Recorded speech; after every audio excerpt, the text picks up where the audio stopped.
मुंबई ते रत्नागिरी सिंधुदुर्ग रोरो सेवेला परवानगी देण्यात आलेली आहे। कोकणवासियांसाठी बंदरे मंत्री नितेश राणेंनी मोठी घोषणा केली। नितेश राणेंनी आज रोरोची पाहणी केली आणि या रोरोमधून कोकणवासियांना कोकणात गाड्या नेता येणार आहेत।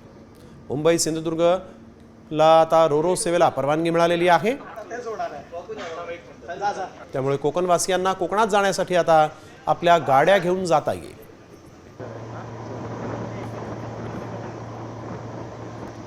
आपल्याला ह्या ज्या ही ज्या इकॉनॉमी सीट्स आहेत त्याच्या 2,500 आहेत, मग प्रीमियम इकॉनॉमी आहे त्याच्यावर आपण 4,000 आहोत, नंतर पुढचे 7,500 9,000चे आमच्या VIP सीट आहेत, जे VIP क्लास जो सर्वात फर्स्ट क्लास आहे। अशा पद्धतीने तुम्ही इकडे बसल्यानंतर तुम्हालाही वाटेल की प्रत्येक पैसे दिल्यानंतर त्याची किंमत तुम्हाला ह्या निमित्ताने भेटते। एवढा आरामदायी तुम्ही जाताय, तुम्हाला एवढं वेळ वाचतो आहे तुमचा, तुम्हाला खाणं पिणं सगळ्या गोष्टीच्या सुविधा तुम्हाला भेटत आहेत। म्हणून मला असं वाटतं की दिलेल्या पैशाची किंमत तुम्हाला या सुविधा बघितल्यानंतर तुम्हाला निश्चित पद्धतीने मिळेल।